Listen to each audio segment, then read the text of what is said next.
আসসালামু আলাইকুম। আমরা এক্সেলে আজকের আমাদের প্রজেক্ট হচ্ছে অ্যাটেন্ডেন্স শিট অফ মার্চ 2025, অর্থাৎ আমরা একটা অ্যাটেন্ডেন্স শিট তৈরি করব। মার্চ না দেন, ধরুন এখানে জানুয়ারি,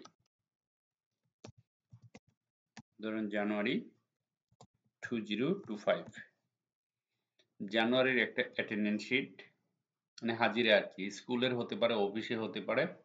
আমরা ফ্রাইডে স্যাটারডে অফ রাখছি, বাকি দিন প্রেজেন্ট। আর যেদিন আসবে না সেটা কি হবে,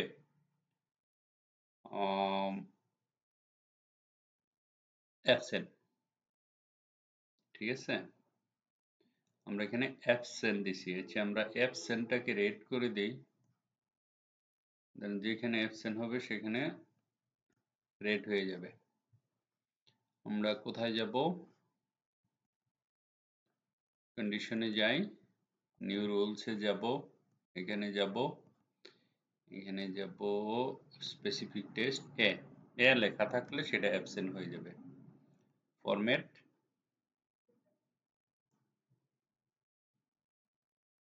ফেল রেড, ওকে ওকে। তো যত জায়গায় এ আছে সেটা কি অ্যাবসেন্ট হয়ে যাবে। ঠিক আছে, আবার আবার করব, যেখানে এ আছে সেটা যেন সাদা দেখায়। কন্ডিশন নিউ রুলস, এখানে যাবেন, স্পেসিফিক টেক্সট, এখানে লেখেন এ, ফরম্যাট ফন্ট কালার হোয়াইট, ওকে ওকে। সো দেখেন, যেখানে এ আছে সেখানে অ্যাবসেন্ট, কিন্তু ফ্রাইডে আর অ্যাবসেন্টে ই হয়ে গেছে না। তো ফ্রাইডে জিনিসটা আমরা রেড করব না, এটা একটু অন্য কালার করি। যেমন ধরেন এটাকে আমরা ব্যাকগ্রাউন্ডটা হোমে গিয়ে, আমরা মোড়ে গিয়ে গ্রিন বা এরকম একটা কিছু করে দিতে পারি না? হ্যাঁ, এটা ঠিক আছে। ফ্রাইডে সব লাল হয়ে গেলে কেমন,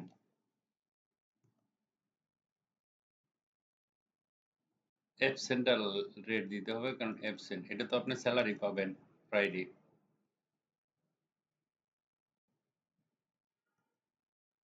ওকে, ঠিক আছে।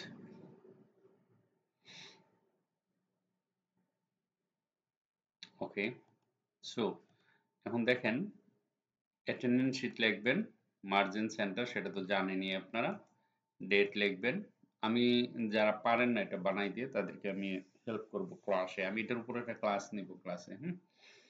তো এখানে সিরিয়াল নাম্বার 1 2 3 4 আর অনেক হবে, এনে নেম, নাম লিখবেন, রোল নাম্বার 1 2 3 যদি ক্লাসের হয়, তারপরে ধরুন 1 2 3, এখন সামিয়া রোল নাম্বার 1, ঠিক আছে, 1 তারিখ সে প্রেজেন্ট, এই যে উপরে 1 2 3 তারিখ, এটা হলো ডেট, 1 তারিখ 2 তারিখ 3 তারিখ এত সালের। আবার 1 তারিখে ক্যালেন্ডার মিলাই দেখেন স্যাটারডে সানডে মানডে সব ঠিক আছে। ওকে, তো এটা প্রেজেন্ট হয়েছে, প্রেজেন্ট হইয়া এখানে 1 দিন অ্যাবসেন্ট আছে, 2 দিন অ্যাবসেন্ট আছে, 3 দিন অ্যাবসেন্ট আছে। তো টোটাল যদি প্রেজেন্ট হয় কয়দিন, 1 2 3 4 5 6, 1 2 3 4, 4 6 24 আর 2 কত হয়, 26 হয় না, নাকি না, sorry, Saturday Saturday Saturday Saturday তো বন্ধ, আমি এটা পি দিছি কে, এনে এফ হবে না, এফ হবে, এফ দিয়ে আমি এটাকে এফ লিখে টান দেই, আর এটা কালারটা এটা করি, ঠিক আছে, আর তা সাদা রঙের হবে।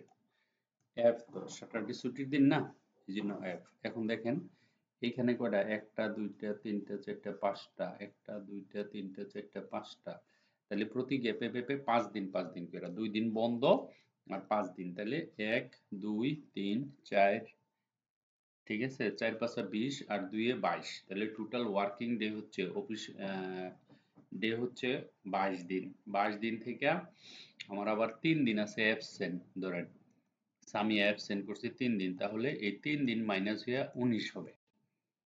ঠিক আছে? আর এখানে 3 দিন অ্যাবসেন্ট দেখেন, নাম্বার অফ স্টুডেন্ট অ্যাবসেন্ট 3 দিন, নাম্বার অফ স্টুডেন্ট প্রেজেন্ট 19 দিন। আবার ধরেন এখানে সে যদি 4 দিন আরো বেশি অ্যাবসেন্ট হইতো, ধরেন আরো 2 দিন অ্যাবসেন্ট আছে, 2 দিন যোগ করলাম, দেখেন এখানে 17 হয়ে গেছে। অটোমেটিক আপডেট হচ্ছে না, ডাইনামিক ভাবে আপডেট হইতেছে। ঠিক আছে? তো এই যে 22 দিন পুরা দিন হয়েছে, কিন্তু সে যদি মনে করেন এখানে একদিন অ্যাবসেন্ট থাকে 21 দিন হয়ে যাবে অটো। দেখেন 21 হয়ে গেছে, একদিন অ্যাবসেন্ট অটোমেটিক রেকর্ড হয়ে গেছে। ওকে, এটা কিভাবে করব আমরা, এই হলো মেন কাহিনী। ঠিক আছে, একেবারে সহজ, আরো অনেক বড় হবে, আমি ছোট্ট করে দেখাইছি আপনাদের। প্রথম তো শীটটা এরকম বানাবেন। হুম। আর আমি ক্লাসে এটা বানাবো, কালকে ক্লাস নিব, ক্লাসে এটা বুঝিয়ে দিব, কিন্তু ভেরি ভেরি ইম্পর্টেন্ট। আপনারা এরকম করে বানাবেন, এক্সেল যারা পারেন সবাই বানাইতে পারবেন। ঠিক আছে, এই শীটটা এরকম করে বানাবেন, বানানোর পরে এইখানে এসে ফর্মুলা দিবেন। ফর্মুলা কি আছে এখানে? ইকুয়াল কাউন্ট ইফ,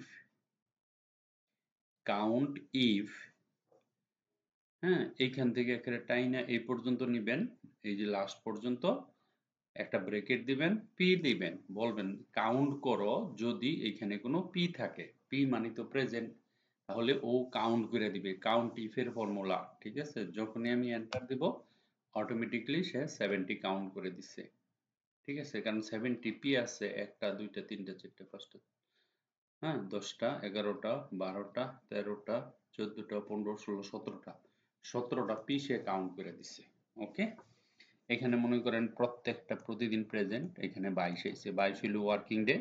হ্যাঁ, অ্যাবসেন্ট শূন্য, অ্যাবসেন্ট শূন্য, আবার এখানে 5 দিন এই যে অ্যাবসেন্ট করছে, এখানে শূন্য শূন্য শূন্য, এখানে আবার 3 দিন, এই যে 3 দিন, এটা এটা হলো অ্যাটেন্ডেন্স শিট। ঠিক আছে, যারা করছেন পারেন, ওকে, আবার ট্রাই করবেন, এটা একটু চেঞ্জ করছি, একটু সহজ করছি আর কি। ঠিক আছে, এই জিনিসটা কালকে আমরা গ্রুপ ওয়াইজ শিখবো, যারা এক্সেল করেন সবাইকে এটা আমি শিখাবো, আর যারা এক্সেল এর স্কিপ করে গেছেন তারাও কালকে শিখে নিন। আমি রেকর্ডিং করব, আপনারা এটা কিভাবে বানাইছি একেবারে নতুন শূন্য এক্সেল শিট থেকে শুরু করে এটা আমরা বানাবো কালকে। আমি কালকে ক্লাসে গিয়ে এটার ভিডিও দিব প্রথম ক্লাসে। ঠিক আছে, আমরা এটা প্রথম ক্লাসে ভিডিও দিব এবং এটা সাথে সাথে আমরা শিখে ফেলবো। ভেরি ভেরি ইম্পর্টেন্ট, আপনি যে কোনো অফিসে চাকরি করেন, আপনাকে হতে পারে যে শুধু এইটার উপরেই আপনার একটা ডিউটি, যে মাসে হাজিরা খাতাটা মেনটেন্স করা। তো এইভাবে করলে আপনার জন্য সুবিধা হয়। ঠিক আছে, তাহলে কয়দিন অ্যাবসেন্ট করছে সেই টাকাটাও তার, যদি মনে করেন স্যালারি থেকে টাকা মাইনাস হয়ে যায়, তাহলে এতদিন অ্যাবসেন্ট, হ্যাঁ, হিউম্যান রিসোর্স বলতে পারো, আপনার কাছে জানতে চাইবে, আপনি সুপারভাইজার, আপনি অ্যাটেন্ডেন্সের খবর নেবেন, সুপারভাইজার হলে তো তার হাজিরা দেখতে হবে এবং আপনাকে বলতে হবে সে কয়দিন অ্যাবসেন্স করছে, হয়তো কোম্পানি টাকা কাটবে তার স্যালারি থেকে। ঠিক আছে, আশা করি এটা পারবেন, না পারার মতন কিছুই না, না পারলে তো আমি আছি। Thank you very much for watching this video, bye by.